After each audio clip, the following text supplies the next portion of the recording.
Queenie, you know, and you know, and it took me a little while to get my head around that. Yes. It's like, yeah, they're no different than like me having to deal with what I'm dealing with. Right, right. You know? There's some notion that I can be okay being gay or being trans, and I can find a path through this world that will work for me. But when people are that flamboyant and that out and that enjoying themselves, they draw enough attention to it. People are going to associate me with them. That's right. And that scares the hell out of me. Yes. And it's like, well, yeah, that's the whole internalized phobia bit. It's Absolutely. like, you know, no. They're already at where you need to be.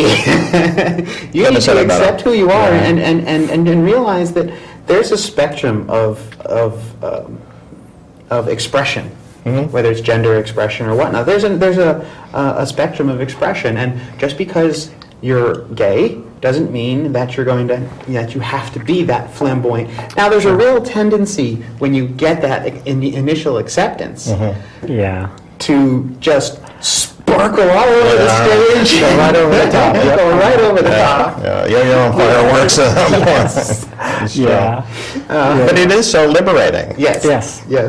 You know, you finally get to that point, and I've seen that with a lot of young kids. And Shout it from the rooftops. oh, God, and it just does my heart good, you know, when I see that, because I'm so excited for them and everything. And but that was one thing that I battled, Yeah, you know, absolutely. because I made it about myself. Yep. And it wasn't about me, you know.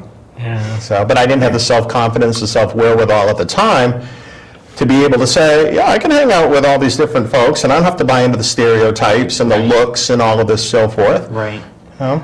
And that's, you know, there's the stereotypes there play a big role. I know when I did transition at work last fall, I had at least two people make comments along the line of, you know, come up and actually, you know, being friendly to me, you know, congratulating me, welcome back and everything, because I took a couple weeks off from work to go through, you know, wardrobe and hair and makeup and let all the information at work filter out and settle down.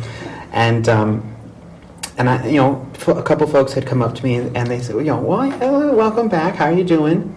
You really don't look that bad. That wasn't a bad compliment. And you know, I know they meant it with all sincerity and all good intention, but it also belied the point that in their head they were expecting boa feathers and sequins and some massive scary stereotype to walk through the door. You're right. Yeah.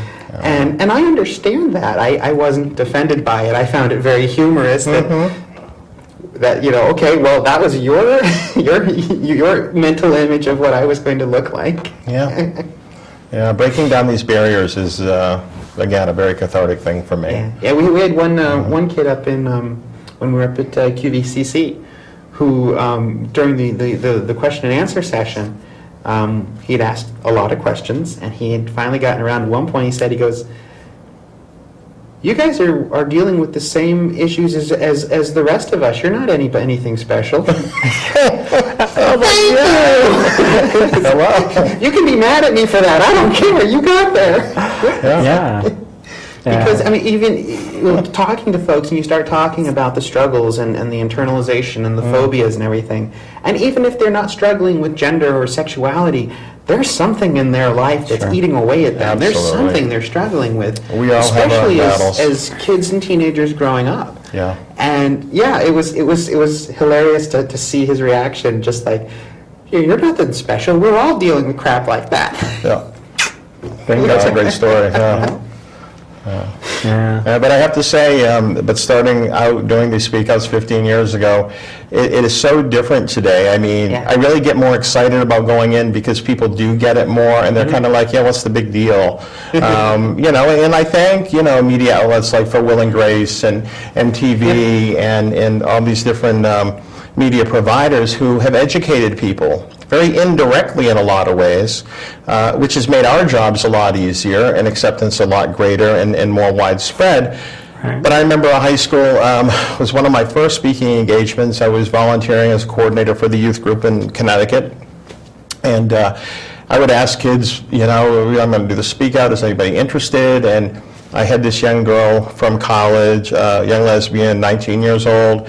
We went to a pretty large high school in central Connecticut, and we did our presentation, and she's like, just go to the ladies' room during the in-between periods.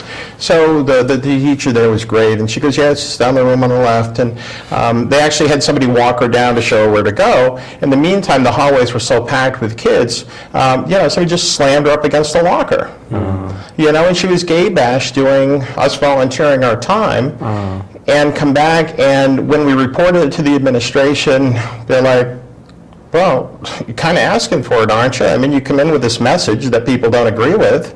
Wow. And I'm like, yeah, I didn't expect to come in here and be attacked. Yeah. And it was, I refused. I never went back to that school again, nor have I.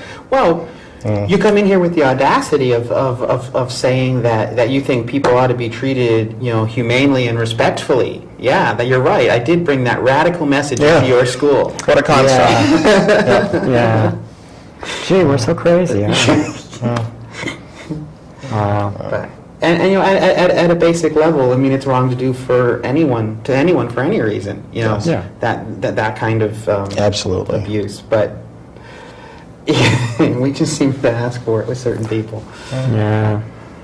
Obviously, not ask for it, but yeah, we've had really good experiences talking to people. But we try to.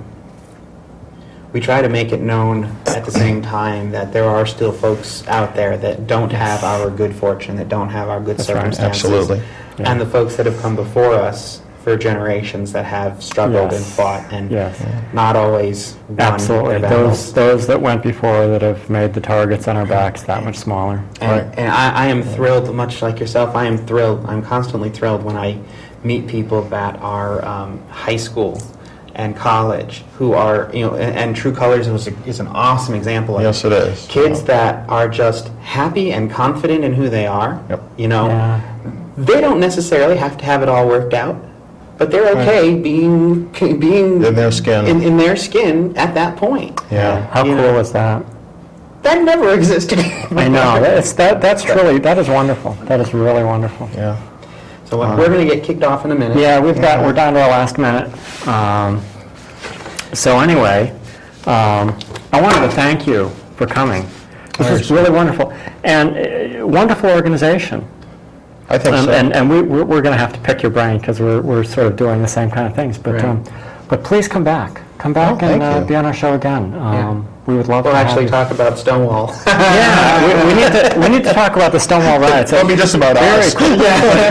But no, please come back again. We'd love to have you on. I love it. This has been great. We have good time. two quick notices. Monday night, New London People's Forum will be speaking there. The You can go Unitarian Church? You can go to the New London People's Forum website on Blogspot and get the details of when and where. And Connecticut Pride is coming up June 6th.